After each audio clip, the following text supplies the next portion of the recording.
Hello everyone and welcome back to my channel.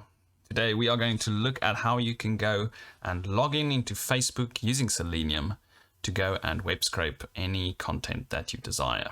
Facebook has somehow blocked the request module in Python to log in successfully into Facebook, which means you cannot scrape anything from the website as you cannot log in. Since then, I've managed to get a workaround, which I will show you right now. But there's a few things that I just want to make clear before we get going. The first thing is that depending on when you watch this solution may not work as well. The fact is, Facebook is a big company. They've got a lot of people whose job it is to make sure that web crawlers cannot access Facebook. So they will improve the site to make sure that this does not happen, and we as web scrapers need to then find workarounds to these new restrictions. Be that as it may, hopefully this is one in many solutions on how to successfully log into Facebook and get the content that you desire.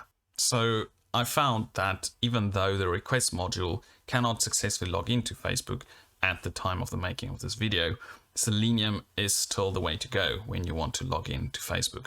Now, Selenium is much slower compared to requests. So if you do want to scrape copious amounts of data from Facebook, it may take a while. But if you're just interested in a few little tidbits on the website, this is the way to go. I'm going to use the normal URL for Facebook, www.facebook.com, as this one actually works. Interestingly enough, when I change the URL to mbasic.facebook.com, it actually blocks me. The website blocks me from logging in and I cannot continue. So it's better to use the www.facebook.com URL to log in, and then from there we can navigate to where we want to be. So this is the typical Selenium interface. You can see I am using the Firefox browser to log in, and then I go and navigate to the URL, and then the email and password elements I find by name, and that's usually denoted by the email and password names. You can just go and inspect the HTML to make sure that is still the same, and then I send it my username and password keys, and then I just say email.submit. And then I let it sleep for some time, because depending on your internet speed, it can take some time for the web page to load up. And then we go and we navigate to this mbasic.facebook.com/profile, which is my profile.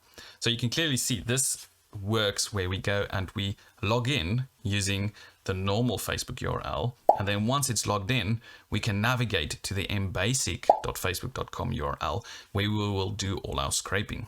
And then once you've done that, we can go and we can save the HTML of the page source that you want to web scrape. And then as usual, and the same as for the previous videos I did, we can use Beautiful Soup to extract the content that we need from the HTML. Now let's see how this works. Playing that, I'm gonna bring the browser over as soon as it opens up. Because Selenium is not using a headless browser, you can actually see how it goes through the HTML or how it goes to the URL. So now you can see it's at www.facebook.com, and in the background you can see it has entered my email, it has entered my password, and it has selected the login. And then I've given it some time to load, and it's loading up Facebook, and there's my home page. And then we navigate to the mbasic.facebook.com, and then from here you can go to whichever URL you want to scrape inside Facebook.